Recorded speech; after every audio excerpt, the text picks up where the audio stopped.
बिहार के पूर्व उप मुख्यमंत्री तारकिशोर प्रसाद ने आज कटिहार में एक प्रेस वार्ता को संबोधित करते हुए कहा कि सीमांचल की धरती से ही गृह मंत्री अमित शाह के द्वारा लोकसभा चुनाव का शंखनाद किया जाएगा। उन्होंने बताया कि 23 सितंबर को सीमांचल के पूर्णिया और किशनगंज में जनभावना रैली के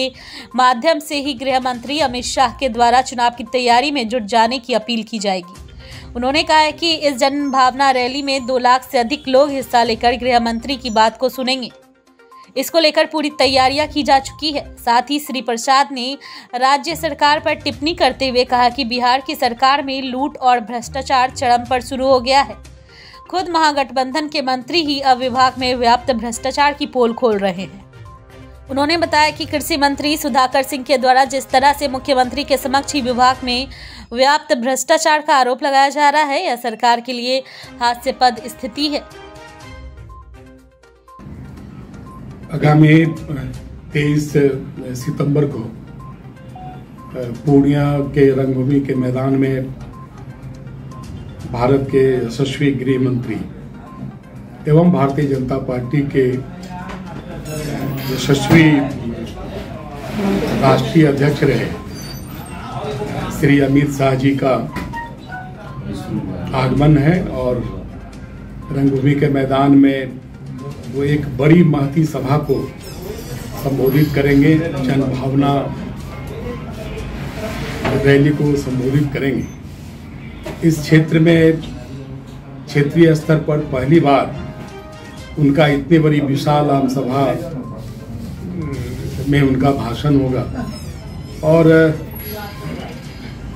बिहार के बदलते राजनीतिक परिप्रेक्ष्य के आलोक में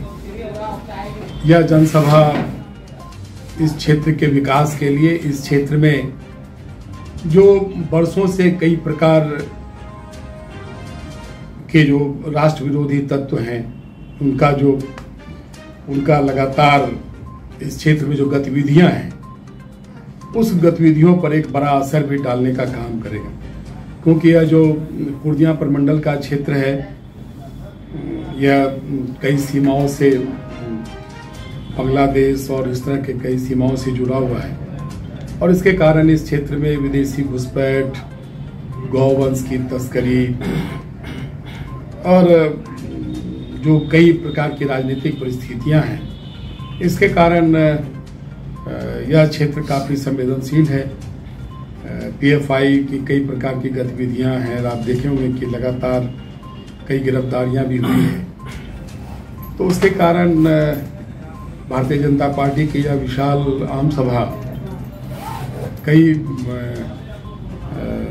मायनों में काफ़ी महत्वपूर्ण है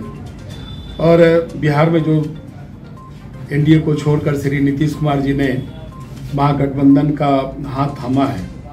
तो उसके कारण आने वाले दिनों में 2024 में लोकसभा का चुनाव और आने वाले दिनों में जो फिर बिहार विधानसभा का चुनाव होगा, उस परिप्रेक्ष्य में भी हम सबों की तैयारी है, क्योंकि अब एनडीए अपने अन्य जो सहयोगी दल होंगे उनके साथ पूरे बिहार में कैसे अपनी सरकार बने और सभी सीटों पर कैसे हम सब जीते, इसके लिए कई रणनीति और कई योजनाएं भी बन रही हुआ, क्योंकि उनके पास कोई एजेंडा नहीं है। भारतीय जनता पार्टी के यशस्वी नेता और पूरे देश के नेता श्री नरेंद्र मोदी जी ने जिस प्रकार से देश के लिए काम किया है और जिस परिवारवाद का खात्मा किया है, आज हमारे यहाँ जो हमारा शीर्ष नेतृत्व है उनको परिवारवाद से कोई लेना देना नहीं है, उन्हें राष्ट्रवाद से लेना देना है, राष्ट्र के लोगों के तरक्की से लेना देना है। इसलिए लोगों को कहीं न कहीं लग रहा है कि हमारा भारतीय जनता पार्टी का नेता देश के लिए काम करता है। इसलिए अभी फिलहाल बहुत लंबे वक्त तक केंद्र में कोई प्रधानमंत्री की वैकेंसी भी नहीं है,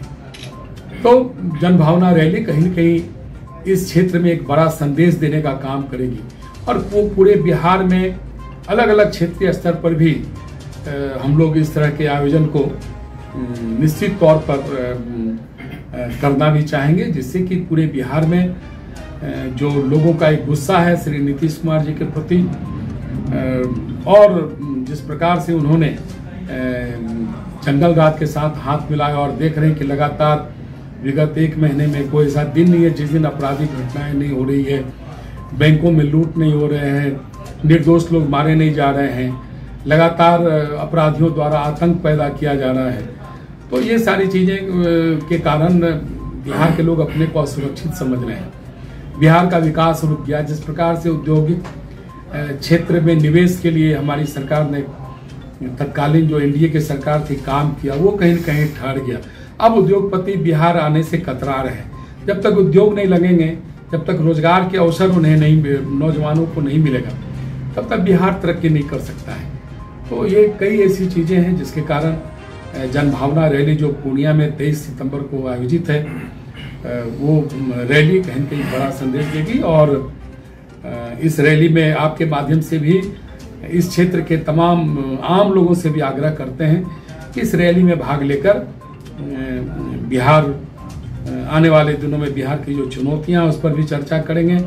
और बिहार के विकास की बात होगी। और सीमांचल जो यह क्षेत्र है, इसकी जो अपनी कठिनाइयां हैं, उन कठिनाइयों को दूर करने में भारत सरकार की क्या भूमिका होगी, इस पर भी चर्चा।